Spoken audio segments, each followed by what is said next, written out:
Hi all, my name is Haley Comet and welcome to my cosmic corner of the internet where we discuss all things astrology. And today, the astrology of Olivia Rodrigo. I wanted to do this video for a couple of reasons. One being that she's having some amazing success with her debut album, Sour, which I am 27. Many people can say that I've aged out of the ability to enjoy her music, but honestly, I really love it. I love her songwriting ability. I love her rawness, and I love her desire to want to dive in and discuss things that we can all relate to, but a lot of people aren't so forthright about just coming forward and saying. So yes, I am probably, most would say, maybe too old to enjoy her music, but alas, I enjoy it anyway, which led me to wanting to dive into her birth chart. So Pop Culture Astrology is a series that I do where I examine different figures within pop culture to see what we can learn about these figures, as well as what we can learn to enrich in our own astrological study.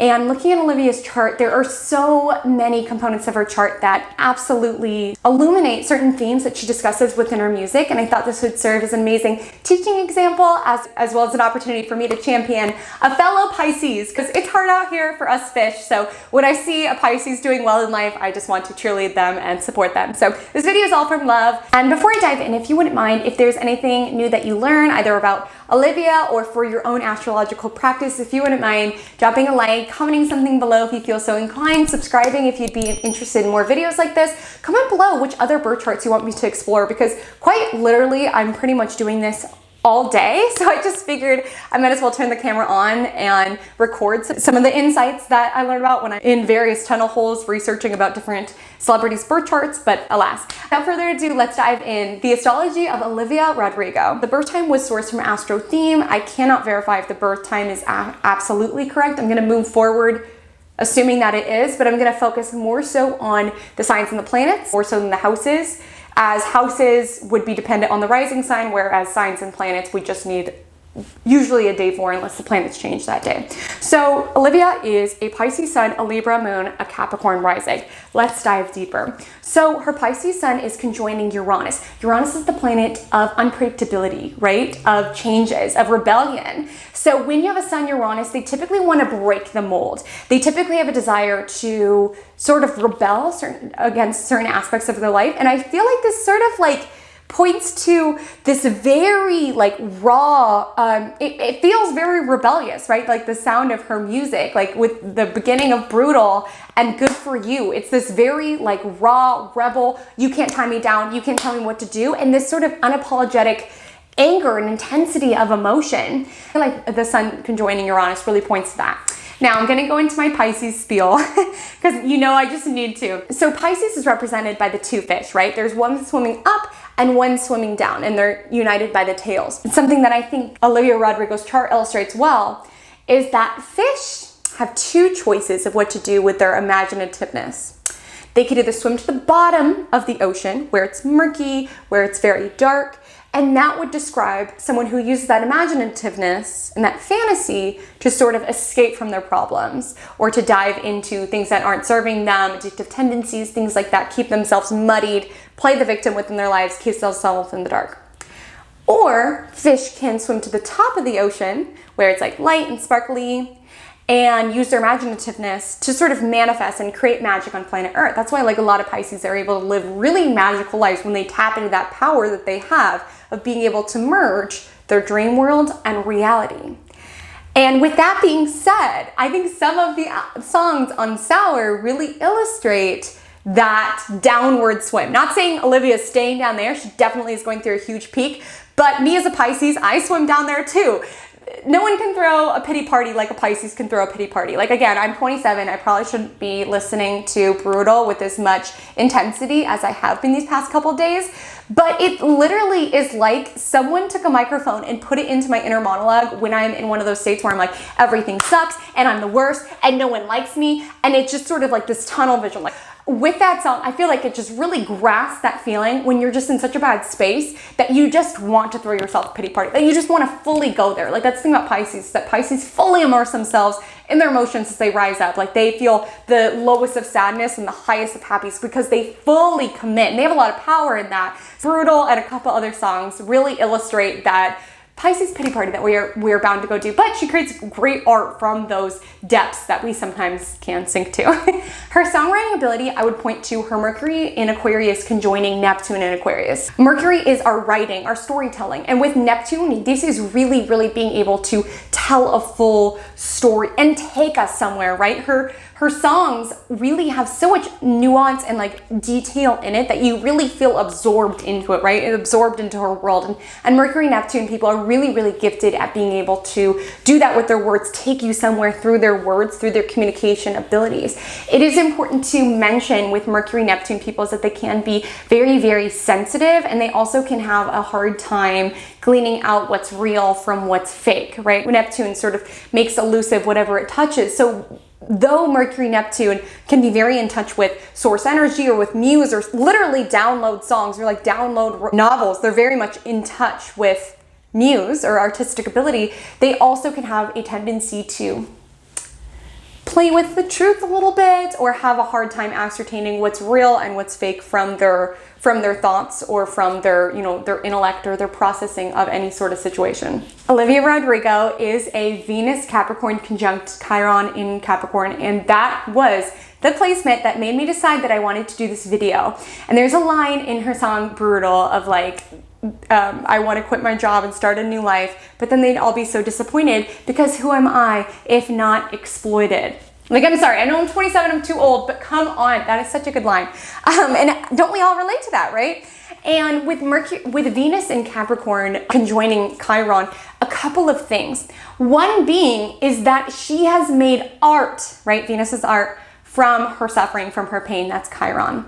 She has been able to transmute, and whenever you have a strong Chiron in any of your planets, there's really this ask to take something that has hurt you and has wounded you and to spin it into gold, to be the Midas of your own life. And that is not easy because Chiron typically represents something very deep down, an area where you can feel very self-conscious and very wounded. With Venus Chiron individuals, there typically is this wound in regards to their own value. And it's interesting that it's in Capricorn because Capricorn has very, very high standards. They tend to be very, very hardworking.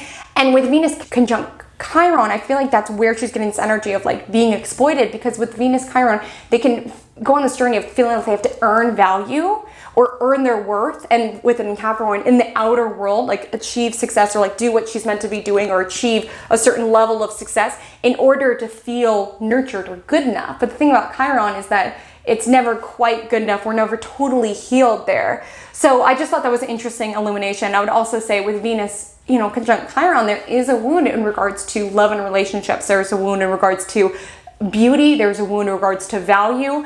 For Olivia's case, I mean, she's absolutely beautiful. She's very famous. I think she's making that Chiron work for her, but it definitely signifies that there can be a wound in those areas. But editing me here, I apologize for the uneven audio. I wanted to mention that Venus conjunct Chiron takes enhanced importance because it is her midheaven ruler.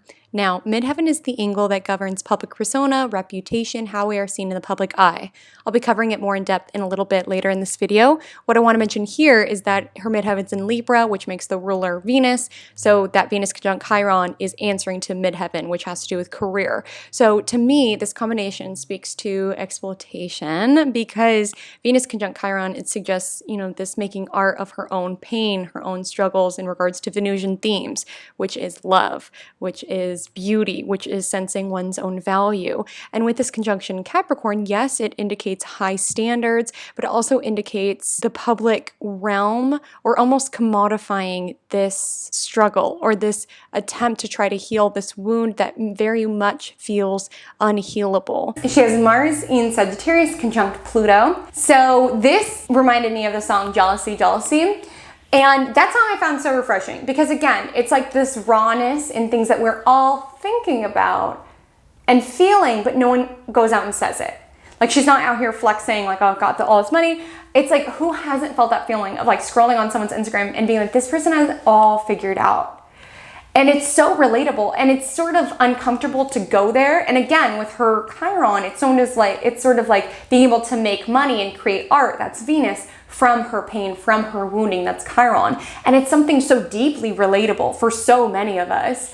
And the reason I'm pointing this to Mars in Sagittarius conjunct Pluto in Sagittarius as well, is because with Pluto there can be a little bit of obsession, and with Mars conjunct Pluto, these individuals can be a little bit jealous. It definitely gives people willpower, but there's almost this feeling of like succeed no matter what, at what cost, or like do whatever it takes, right? Pluto really gives it this very, very intense boost of go after what you want and don't let anything stop you, right?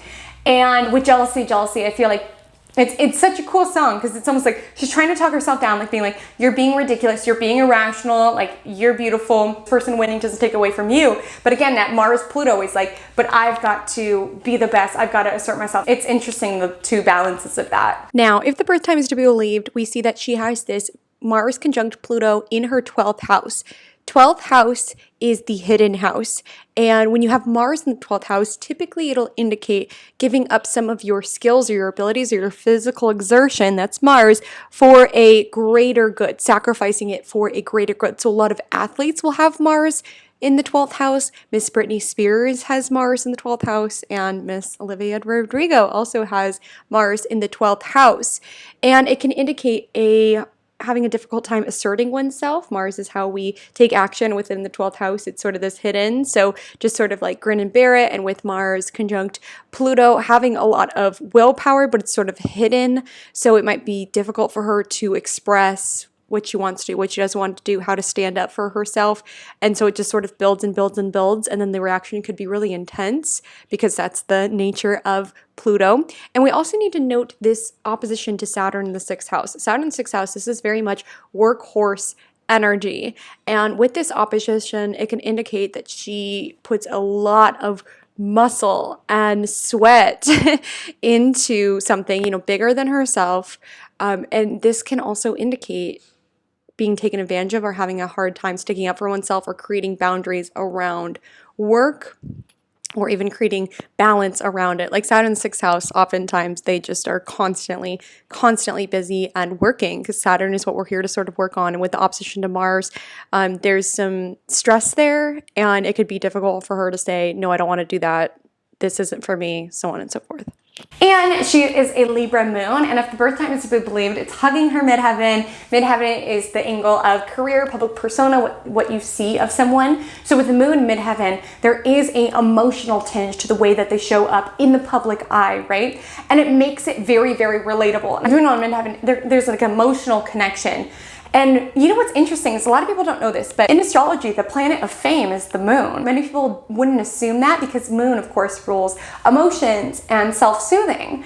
But moon represents the general public because it's almost like our instinctive reactions to someone and being able to emotionally penetrate the public, right? And I feel like Olivia has absolutely done that. With moon at midheaven, there is an emotional tinge to how she shows up, and moon in Libra midheaven, talking about, her relationships, that really strikes a chord with a lot of individuals. And there's almost this feeling of like being able to get her. And she's able to stir up emotions in a lot of people. And a lot of people feel like they resonate with her. A lot of people feel like they connect with her through their music. So with her moon at the midheaven, there's something about the way that she shows up where people just resonate or connect to her. On the other side of this, is important to note that where moon is placed is where you go for self-soothing. So what I see from her chart with Venus conjunct Chiron and moon midheaven is something to be mindful of is tendency to overwork or to work to avoid her emotions. With moon midheaven, they can identify with their success in the public eye. And, themes of that also ring true in jealousy, where she's like, all I see is what I want and other people getting it. Like with moon at the midheaven, sometimes achievement and success and being seen in a certain way in the public eye is something that emotionally soothes you, but it does make your art or your creations or your emotions something that's very, very resonant with the general public. What's interesting about timing is that Olivia is in the middle of her nodal return, nearly exactly. So nodal return is when your north node returns to the exact location that it was located at the time you were born. It's sort of this energy of reminding yourself what you are here to do, right? North node is like our journey, how we develop our soul. It's an area of like we can get obsessed with, but it's sort of like an area that we came here to learn and to grow and to experience, whereas south node is sort of like where we've already had expertise. I have a whole series on that if you want to dive in deeper. And with a nodal return, it's sort of this return back to why am I here? Like, what is my purpose here? And with North Node Gemini, it's literally to share her message. And with the ruler of her North Node, Mercury conjunct Neptune, share her message in a very artistic, beautiful way. If I look at her chart and I didn't know anything about her, I would assume she was a writer or a poet. Mercury and Neptune tend to be very, very poetic. I guess songwriting is poetry, but that's literally what she's here to do with North Node Gemini, share her message to a lot of people in a very poetic or artistic way with Mercury conjunct Neptune. Other significant parts is that she's getting Jupiter's kiss as she's a 1 degree Pisces. Jupiter was newly in Pisces when she released her album, so she was right under the rays of Jupiter. When Jupiter crosses your sun, it's a time of growth, of expansion, of optimism, and in terms of sun visibility, right? All of a sudden she was like everywhere. So amazing job releasing at that time. And she also released it during Gemini season, which was right when the sun was on her North Node. So really a time of visibility of her personal purpose as well as visibility of her ego and identity. We don't know for sure if she's a Capricorn rising, but this absolutely lends to, her wisdom beyond her years. A lot of Capricorns really struggle in their youth. Like, I'm so sick of 17, where's my teenage dream? Like, Capricorns age backwards. Like, they typically have a lot of pressure on them at a young age, and it's almost like they get more carefree as they age. They're able to sort of tap into their sort of lightness and being a little bit more playful in life. A lot of Capricorn risings have a lot on them as a youngin', so it almost gives them this very serious, somber, almost adult-like outlook, and as they get older, they sort of are more able to be more carefree and be more fun. Also lends itself to, just sort of grow up before, you're ready to or meant to. But the good thing about Capricorn rising is that she'll always look so beautiful and so young. Like, that's a great thing about Capricorns, is they seriously age backwards. They look like they're younger the older that they get. They age like fine wine. Another common theme with Capricorn rising is this theme of having to grow up before you're necessarily ready to, or almost coming out of the womb an adult in some senses. And when I did some research, it appears that Olivia has worked since she was 12. At least that was her first most major role. She was in an Old Navy commercial before that. But with Capricorn rising, it's seeing the world, right? Because rising is like a two-way mirror. It's how we see the world and how the world sees us through the lens of Capricorn, which is work, prestige. So a lot of Capricorn risings, they have a lot of pressure placed on them at a young age, or a lot of responsibility, having to grow up very quickly. And they also have this energy of seeming older than they are when they're young, and then younger than they are when they're old. And I touched on that earlier, but I also want to mention at a young age, she is such an old soul, and that's why me as a 27-year-old, I can absolutely relate to her music. I'm sure many others can. And in doing some research for this, I saw that she likes to write people letters. With Capricorn rising, they will, like old-fashioned type things like that, because they are ruled by Saturn, which is the planet of time. And it's amazing because her music, though yes, you can like point it at like teenage angst, it really resonates with people who are 2 decades her senior, like myself included. So friends, what did you think of the video? Comment below. I would love to do more of these, and until we meet again, drink lots of water and stay cosmic.